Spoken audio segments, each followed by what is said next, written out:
ওমর ফারুক যখন পাগলের মতন কাঁদতেছে, আল্লাহ তোমার কোরআন এত সুন্দর, যখন কোরআন দিয়ে দুনিয়া চলবে তখন একজন রাখালের কলিজার মধ্যে ঈমান থাকবে, কেউ না দেখলেও আল্লাহ দেখতেছে। রাখাল পেছনে এসে বলতেছে, ফতিক যতই কান্দো, যতই কান্দো, উটের দুধ দেওয়া গেল না।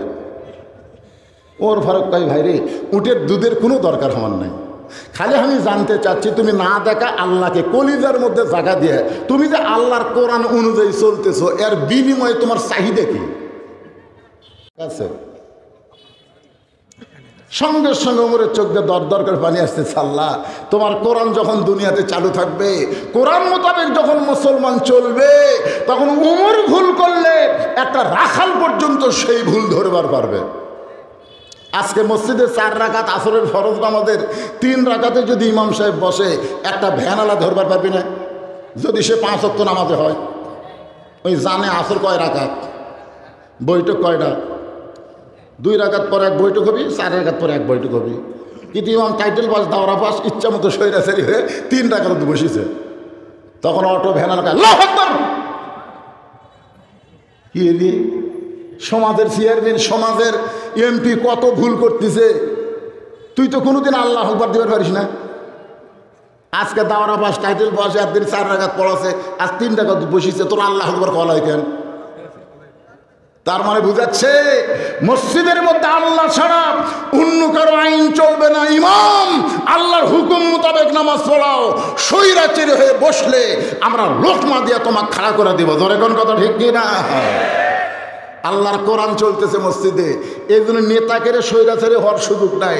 আর সমাজের মধ্যে মানুষের আইন চলতেছে, নেতারা ইচ্ছা মতো চলতেছে, লোকমা দেওয়ার মানুষ নাই। ধরে কোন কথা ঠিক কি না? আল্লাহর কোরআন দিয়ে রাষ্ট্র চলার কারণে উমর ভুল করেছে, রাখাল লোকমা দিয়েছে। উমর ফারুক চোখের পানি বের করে বলে, রাখাল ভাই আসলে আমি চাওয়ার ব্যাপারে ভুল করেছি। রাখাল বলতে যে ভুলটা যখন বুঝবার পারছো তাহলে তুমি তওবা করো। যারা মাগরিবের নামাজ পড়েননি তারা যদি বুঝতে পারেন নামাজ না পড়লে ঈমান থাকে না, তাহলে এখন তওবা করেন, এশা থেকে বাকি জীবন একটা ওয়াক্ত নামাজ বাদ দেব না। আল্লাহ বলে নিয়ত করার সঙ্গে সঙ্গে যত ওয়াক্ত নামাজ পড়িস নাই ওই না পড়ার পাপ আমি আল্লাহ মাফ করে দিলাম।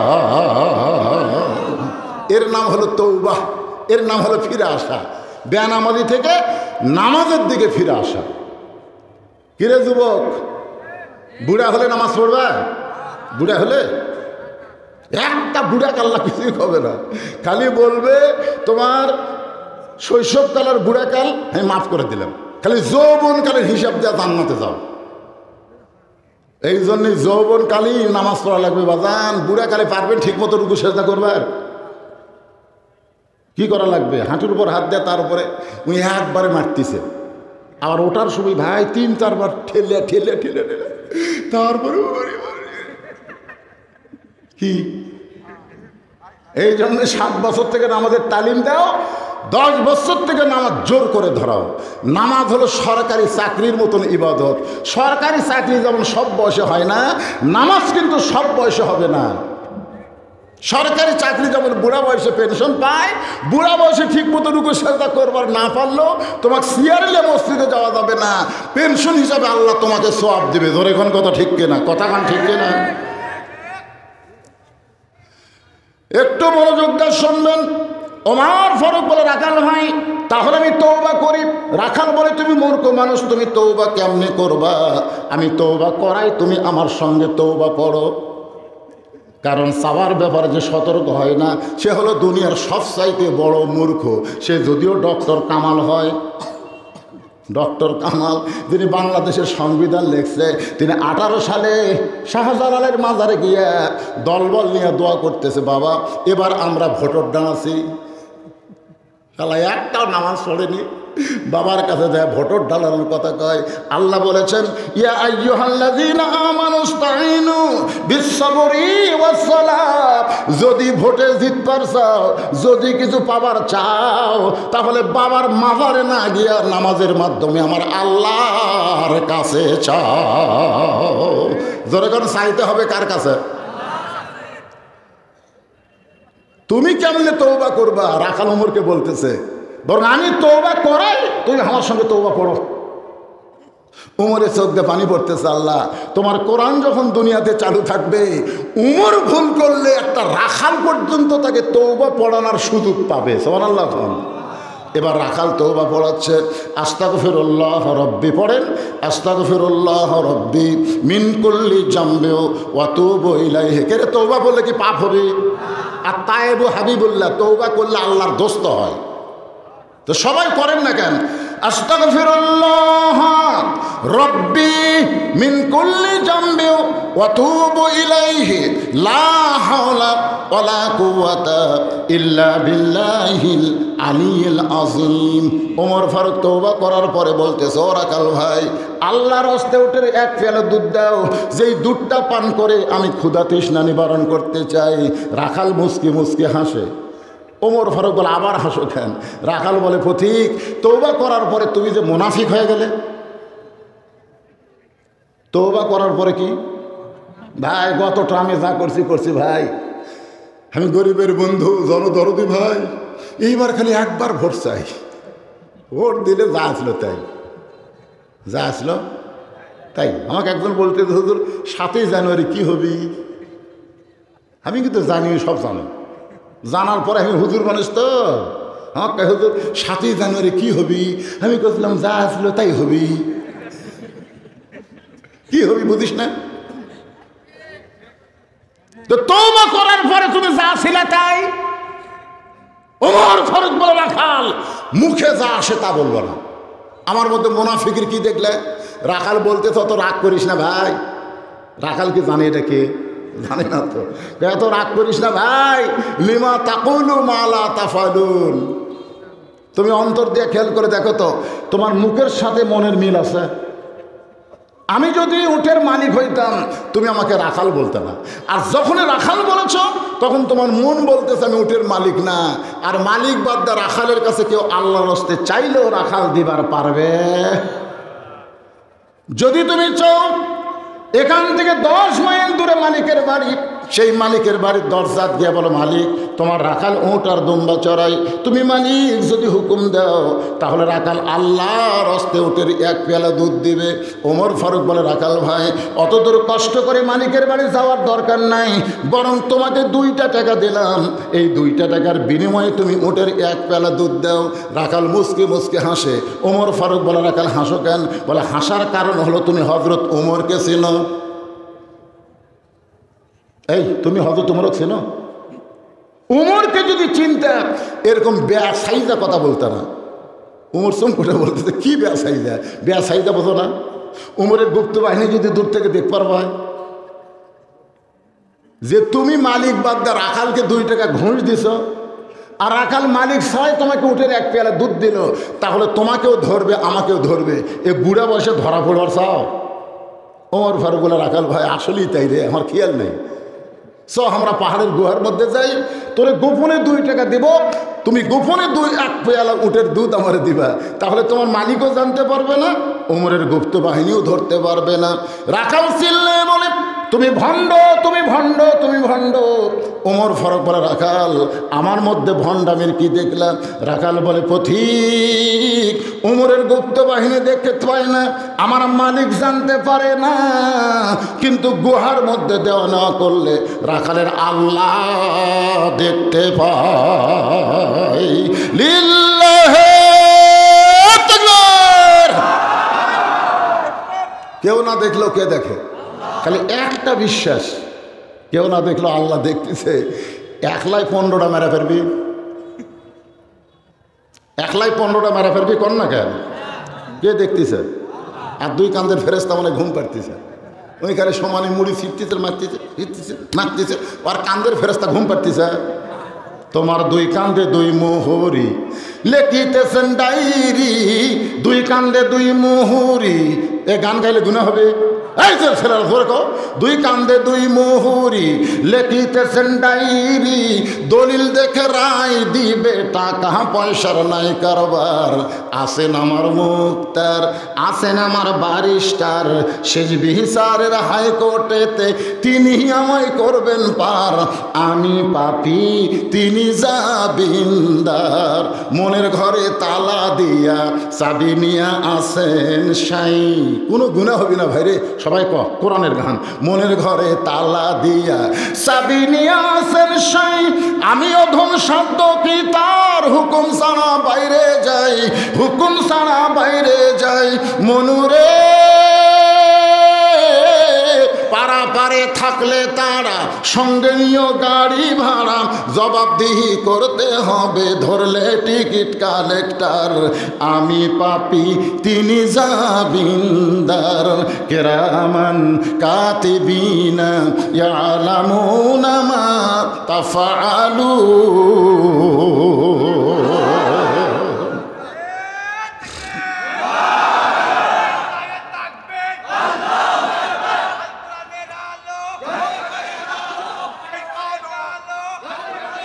সব জায়গায় জালো, এমন এক স্লোগান দিয়ে ঘরে ঘরে, আবার ঘরে ঘরে ফিরে যাচ্ছে।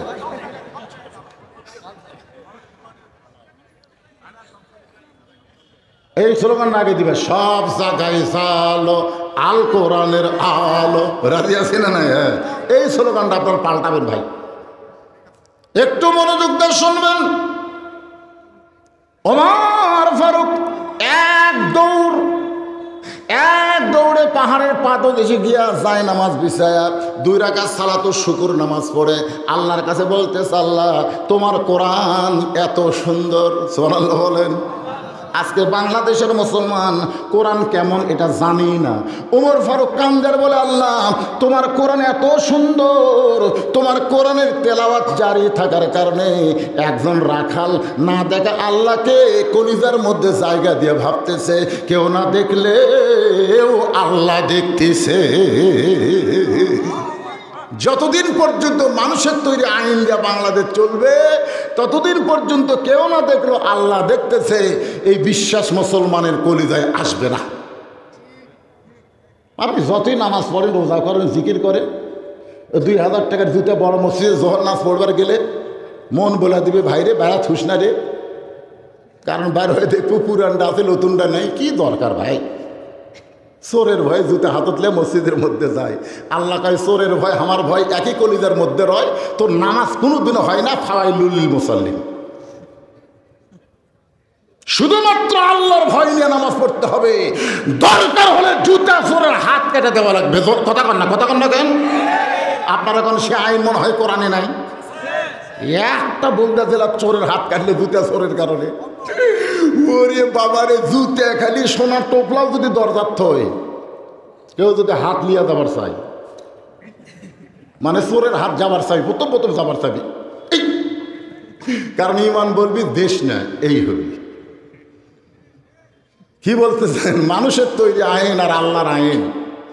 ওমর ফারুক যখন পাগলের মতন কাঁদতেছে, আল্লাহ তোমার কোরআন এত সুন্দর, যখন কোরআন দিয়ে দুনিয়া চলবে তখন একজন রাখালের কলিজার মধ্যে ঈমান থাকবে, কেউ না দেখলেও আল্লাহ দেখতেছে। রাখাল পেছনে এসে বলতেছে, ফতিক যতই কান্দো উটের দুধ দেওয়া গেল না। ওর ফারুক কয়, ভাইরে উটের দুধের কোনো দরকার আমার নাই, খালি আমি জানতে চাচ্ছি তুমি না দেখা আল্লাহকে কলিজার মধ্যে জায়গা দিয়ে তুমি যে আল্লাহর কোরআন অনুযায়ী চলতেছো, এর বিনিময়ে তোমার চাহিদা কি? 50 বছর কোরআনে তাফসির করে 13 বছর জেলখানায়, হুজুর আপনার চাহিদা কি? আপনার চাহিদা হলো আল্লামা সাইদি তুমি মরনি। সবাই বলেন আল্লামা সাইদি তুমি মরনি, শহীদ হয়েছ আমরা এটাই জানি। কি চাহিদা? এই চাহিদা কি রে? ওমর ফারুক বলে, রাখাল ভাই তুমি না দেখা আল্লাহকে কলিজার মধ্যে জায়গা দিয়ে কেউ না দেখলেও আল্লাহ দেখতেছে। আল্লাহর কোরআন অনুযায়ী চলার কারণে তোমার চাহিদা কি? রাখাল ছোট বাচ্চার মতন কান্দে, এতক্ষণ রাখাল কিন্তু হেসেছে, এবার রাখালের চোখ দিয়ে পানি বের হয়। ওমর ফারুক বলে, রাখাল কান্দো কেন? রাখাল বলে, আমার চাহিদা হলো রব্বানা, সকলে বলেন রব্বানা আতিনা ফিদ দুনিয়া হাসানাতাও ওয়া ফিল আখিরাতি হাসানা ওয়া কিনা আযাবান নার। ওমর ফারুক বলে, রাখাল ভাই, আমি তোমার চাহিদার কথা জানতে চাইলাম, আর তুমি আল্লাহর কোরআন শুনেলা, তার মানে? রাখাল বলে, পথিক তুমি কি আসলে মূর্খ নাকি? ওর চুম করছে, তুই মূর্খ নাকি মিয়া? আমি আল্লাহর কোরআন দিয়ে দুইটা চাহিদার কথা বললাম। এক নম্বর চাহিদা হলো দুনিয়া, দুই নম্বর চাহিদা হলো আখেরাত। আতিনা ফিদ দুনিয়া হাসানা অফিল আখেরাতে হাসানা। দুনিয়ার সৌন্দর্য হলো মহামানব হযরত উমরকে আমি এক নজর দেখতে চাই, যে উমর আল্লাহর কোরআন দিয়ে রাষ্ট্র চালানোর কারণে আমার মতন রাখাল না দেখা আল্লাহ কলিজার মধ্যে জায়গা দিয়ে আল্লাহর কোরআন অনুযায়ী চলতে পারতেছি। সেই মহান নেতাকে তাহলে একটা বার যদি দেখবার পাইতাম, আমার দুনিয়ার চাহিদা আল্লাহ পুরা করত। আমার দুই নম্বর চাহিদা হলো, আমি রাখাল যখন মরে যাব, অদম রাখালকে আল্লাহ যেন জান্নাত দেয়। সুবহানাল্লাহ বলেন না? সঙ্গে সঙ্গে হযরত ওমর রাখালের হাতটা ধরে বলতেছে, ইন্নাল্লাযীনা ক্বালু রাব্বুনাল্লাহু সুম্মা ইসতাকামু তাতানাজ্জালু আলাইহিমুল মালাইকা আল্লা তাখাফু ওয়া লা তাহজানু ওয়া আবশিরু বিল জান্নাতিল্লাতী কুনতুম তুআদুন। রাখালের হাত ধরে তিনবার চুমা খাচ্ছে। রাখাল কয়, পাগল নাকি রে? আমার ঘামা হাতে তিনবার চুমা দিলে। ওমর ফারুক বলে, রাখাল ভাই, তোমার দুই নম্বর চাহিদা আল্লাহ পুরা করছে। মরার সাথে সাথেই আল্লাহ তোমাকে জান্নাত দিবে, যার দলিল আল্লাহ কোরআনে দিয়েছে। জোরে কোন সুবহানাল্লাহ। রাখাল বলতেছে, মরে গেলে জান্নাত পাবো, এই বাকি কথা ভালোই কও, কিন্তু হযরত উমরকে এক নজর দেখবার পাবো, এ কথা বলতে তোমার কোন জাকাত বাজে? একটা হলো নগদ, একটা হলো বাকি। আমরা বাংলাদেশে জান্নাত পাওয়ার আগে ভালো নেতা দেখবার চাই। জোরে কোন কথা ঠিক কি না? যেই নেতা আল্লাহর কোরআন দিয়ে দেশ চালাবে। একজনের থেকে আমিন করছে একজন। বর্তমান যে পরিবেশ চলতেছে, এই পরিবেশে 90% মুসলমান বেঈমান হয়ে মরতেছে। বুঝবার পারতেছেন না, বুঝবার পারতেছেন না। আগে মরেন, তারপর বুঝবেন। না মরলে কেমনে বুঝবেন? ভালো নেতা দেখার একটা আশাও আপনাকে কলিজাত নাই? জোরে করে আছে না নাই? যেই নেতা আল্লাহর কোরআন দিয়ে রাষ্ট্র চালাবে, মরে গেলে জান্নাত পাবো, সেইটা হলো বাকির কথা। উমর ফারুককে এক নজর দেখবার পাবো, সেই কথা বলতে তোমার কি হয়? হযরত উমরের চোখটা দর দর করে পানি পড়তেছে। আমি যে উমর এইটা রাখালকে কেমনে বলবো, যে রাখাল আমাকে তওবা পড়াছে, যে রাখাল আমাকে মুনাফিক কইছে, যে রাখাল আমাকে ভণ্ড কইছে, এখন যদি বলে আমি উমর, বলাও সারা, রাখাল হাত ফেল করে মরাও সারা। জোরে কোন কথা ঠিক কিনা?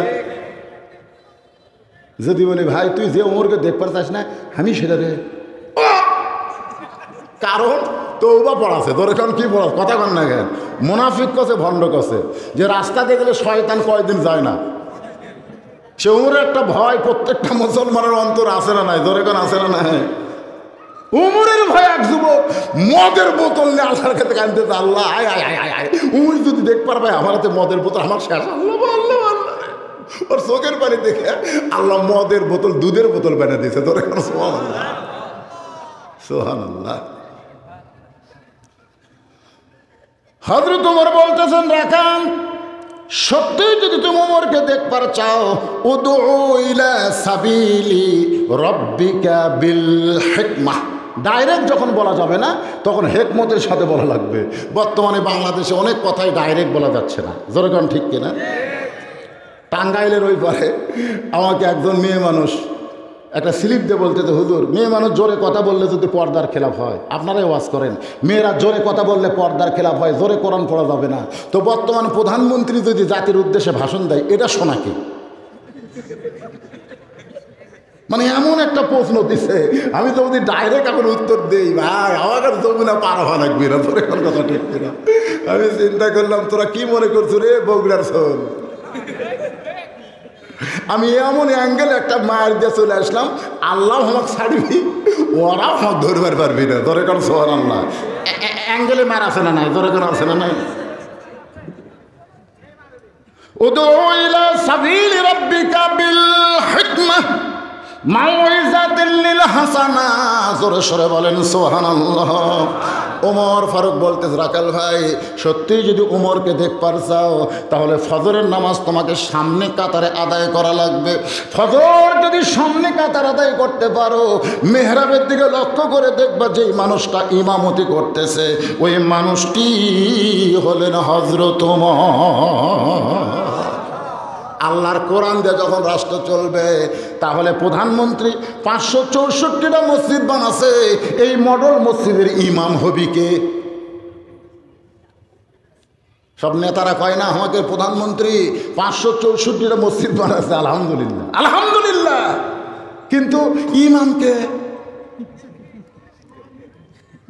হ্যাঁ, আল্লাহর কোরআন দিয়ে যখন রাষ্ট্র চলবে তখন প্রত্যেকটা মডেল মসজিদের ইমাম হয় উপজেলা চেয়ারম্যান না হয় এমপি হওয়া লাগবে। ধরে এখন কথা কন না কেন, কথা কন না কেন?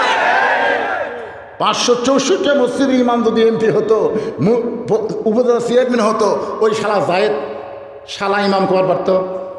এই কথা কন না কেন? ওই শালা ইমামেরা এই কথা কর পারতো? আর চাপা ভাঙ্গা দিত।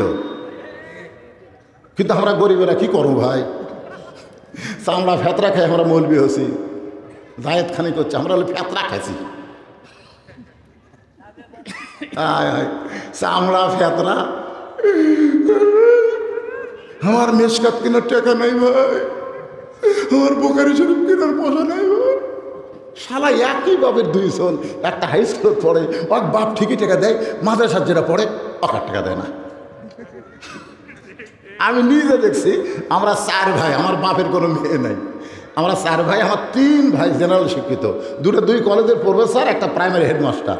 ওরা যখন ফর্ম ফিল করে যায় 4,000 5,000 করে টাকা দেয়, আর আমি 2,500 টাকা চাই, আমাকে কই মাপ দিবি না? কিন্তু 2,500 টাকা তাও আর মাপ কই যা হুজুর ভালো করে কত 500 টাকা কম নিবি না? না আব্বা ওয়াক 5,000 দিচ্ছেন, আমাকে আবার মাপ কে? তুই মাথা সাথ ধরিস রে। ওর কয়েক একটা করে ফুল প্যান্ট বানিয়ে দেয় 1000 টাকা, আর আমাকে একটা 150 টাকার পলিস্টারের পায়জামা বানাতে ভাই, খালি চুলকানি ছিলে ভাই। বাপ মায়ের কাছেই হচ্ছে হুজুরা অবহেলিত, তোর কথা ঠিক না? হাই রে সুবহানাল্লাহ। যদি সত্যি হযরত ওমরকে দেখবার চাও তাহলে ফজরের নামাজ সামনে কাতার আদায় করবা, মেহরাবের দিকে লক্ষ্য করে দেখবা যে এই মানুষটা ইমামতি করতেছে ওই মানুষটি হলেন হযরত ওমর। রাখাল ছোট বাচ্চার মতন কান্দে। ওমর ফারুক বলে রাখাল কান্দার কারণ? বলে কান্দার কারণ হলো আমি বারান্দায় নামাজ পড়ি, আমি মসজিদের ভিতরে ঢোকার সাহস পাই না। মসজিদের মধ্যে দামি দামি সাহাবি, ওই দামি দামির মধ্যে আমি রাখাল কেমনে যাই? ওমর ফারুক বলে রাখাল তুমি বারান্দায় নামাজ পড়ো, তুমি কম দামি, আর ভিতরে যারা নামাজ পড়ে তারা দামি। এই কথা তোমারে কে বুঝাইল? আল্লাহর আইন হলো ইন্না আকরামাকুম ইনদাল্লাহি আতকাকুম। ওই ব্যক্তি সবচাইতে দামি হয় যার কলিজার ভিতরে আল্লাহর বেশি ভয়। ওয়া ইযা তুলিয়াত আলাইহিম আয়াতুহু যাদাতুহুম ঈমানা ওয়া আলা রাব্বিহিম ইয়াতাওয়াক্কালুন।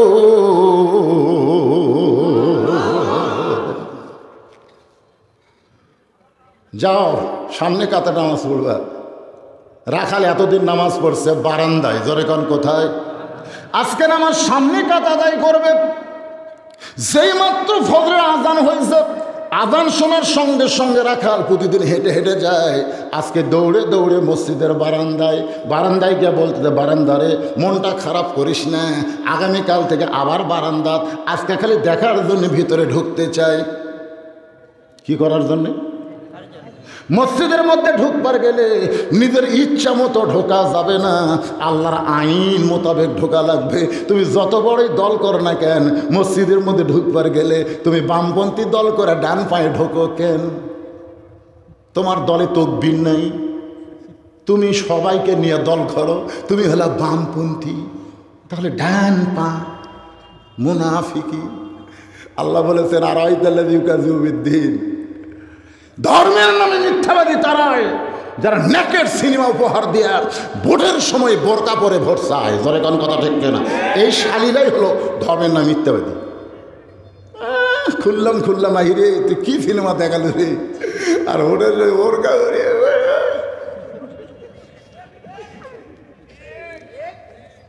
ধর্মের নামে মিথ্যাবাদী, সারা জীবনে শালাকে টুপি নাই, নামাজ নাই, আর ভোটের সময় একই আসর 4 বার, যেটি জনগণ দেখে সেটি আল্লাহু আকবার। সামসে বলে নেতা 4 বার হলো, ভোটের আগে হোক ভাই, অসুবিধা। ভোটের সেই মাথার টুপিও আতরিয়া ঘরে। আমরা হুজুররা ধর্ম ব্যবসা করি না, ওরাই ধর্ম নিয়ে ব্যবসা করে। জোরে কোন কথা ঠিক? কথা কন না কেন? কথা কওয়া লাগবে। একটু মনোযোগ দিয়ে শুনবেন। এতদিন রাখাল নামাজ পড়ছে বারান্দায়, আজকে মসজিদের মধ্যে ঢুকতে গেলে নিজের ইচ্ছা মতো ঢুকলে হবে না, ডান পায়ে ঢোকা লাগবে। শুধু ডান পায়ে ঢুকলে হবে না, জবান খুলে একটা দোয়া পড়া লাগবে।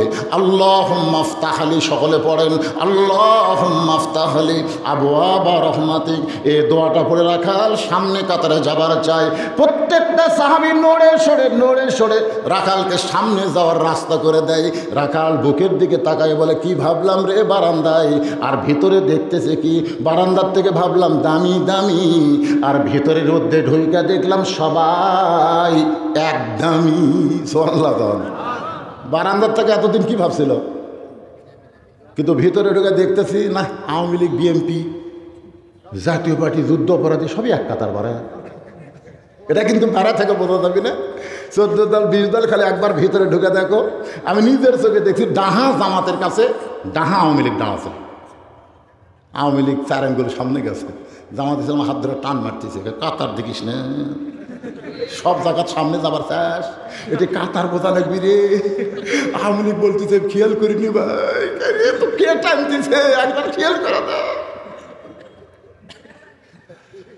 রে ওই খেয়াল করেনি ভাই। তারপরে বোঝা গেল মসজিদের মধ্যে আওয়ামী লীগ, জামাত, বিএনপি নাই, কাঁধে কাঁধ মিলাই আমরা সবাই ভাই ভাই। ধরে কোন কথা ঠিক কিনা? এসপি সামনে কাতারে দাঁড়ায় দেখে একজন মুসল্লি লাগবে, কাতার পুরা হচ্ছে না। একটা মুসল্লি ছাড়া তো কাতার পুরা হয় না রে। তাকায় দেখে দরজা চৌকিদার খাড়া আছে। এসপি ডাকতেছে, হ্যাঁ। চৌকিদার বলে, না স্যার, আপনি এসপি, আমি চৌকিদার। এসপি কয়, এটা বাইরের কথা, ভিতরের কথা হলো তুই আর আমি একই ভাই। চৌকিদার ভয়ে আসে, এসপি কাতার বাদ দিয়ে যায়, আর হাত ধরছে, এটা তো ডাকি, তুই আসিস না। একে লিয়ে আসা মসজিদের মধ্যে পায়ের গোড়ালির সাথে গোড়ালি মিল করতেছে। চৌকিদার বলে, স্যার আমার কিন্তু ফাটা, আপনার কিন্তু তেল তেলা, যদি অসতর্ক মুহূর্তে একটা ঘষ্টন লাগে। এসপি কয়, তুই পাগলা হচ্ছিস কে রে ভাই, তুই আমার গায়ের সাথে গাও লাগা খাড়া হতো। চৌকিদার এই ভিতরের শান্তি যদি সমাজে প্রতিষ্ঠা হতো, আজকে ওমরের মতন সমাজ পাওয়া যেত। জোরে কোন কথা ঠিক কিনা?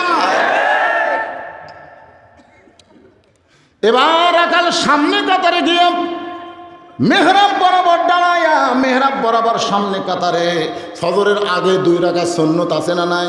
এই 2 রাকাত সুন্নত নামাজ বসে চুপটি করে বসে গেছে। এমন সময় একজন মুসল্লি মসজিদের মধ্যে ঢুইকা দেখে জায়গা দখল। মসজিদের মধ্যে ঢুকা দেখে কে আমার জায়গা কে বসে আছে? ওই মুসল্লির নাম হলো ওসমান গনি। ধরে কোন সুবহানাল্লাহ। আল্লাহ রাসূল বলেছেন, আমি যখন ইমামতি করব, আমি নবী যখন নামাজ পড়াবো, আমি বরাবর যিনি পিছনে থাকবে তার নাম হলো আবু বকর। আবু বকর যখন ইমাম হবে, আবু বকর বরাবর যিনি পিছনে থাকবে তার নাম ওমর। ওমর যখন ইমাম হবে, ওমর বরাবর পিছনে থাকবে ওসমান। ওসমান যখন ইমাম হবে ওসমান বরাবর পিছনে থাকবে আলী। আমার আলী যখন ইমাম হবে আলী বরাবর পিছনে। এই পিছনে কথার বলার পরে রাসূল আর কথা কয় না। সাহাবেরা বললেন, হুজুর আলী যখন ইমামতি করবে আলী বরাবর পিছনে কে দাঁড়াবে? রাসূল বললেন, মা ইয়ান্তিকু আনিল হাওয়া ইন হুয়া ইল্লা ওয়াহয়ুহা। আমি রাসূল ততক্ষণ বলতে পারবো না যতক্ষণ আল্লাহ না বলাবে। এই পর্যন্ত হলো খোলাফায়ে রাশেদিন। তাহলে ওমর যখন ইমামতি করবে, ওমর বরাবর যিনি পিছনে দাঁড়াবে তার নাম ওসমান। কিন্তু আয়েশা দেখে জায়গা দখল, হায়াউন ওসমান। ইমাম সাহেব শোনায় হায়াউন ওসমানের শরম বেশি না কম? যার শরম বেশি তাই কথা কম কয়। রাখালের পাশে দিকে ফাঁকা আছে, ওই ফাঁকার মধ্যে দাঁড়ায় 2 রাকাত সুন্নত পড়ে রাখালের দিকে তাকাছে 3 বার। কয়বার?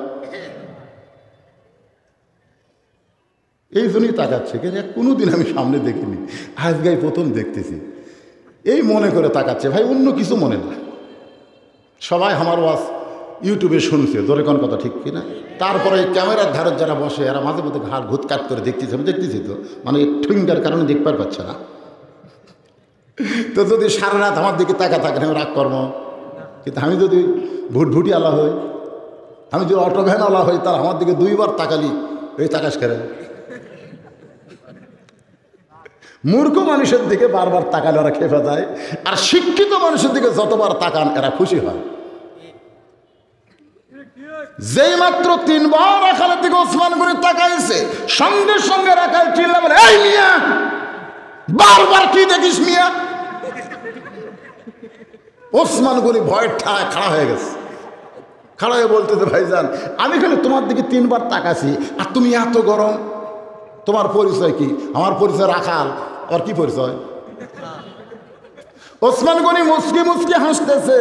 মুসকি মুসকি হাসার কারণ হলো যারা রাখাল হবে তাদের ভাষা নরম রাখলে হবে না, রাখালের ভাষা গরম থাকলে তার অধীনে যারা আছে তারা ভালো থাকবে।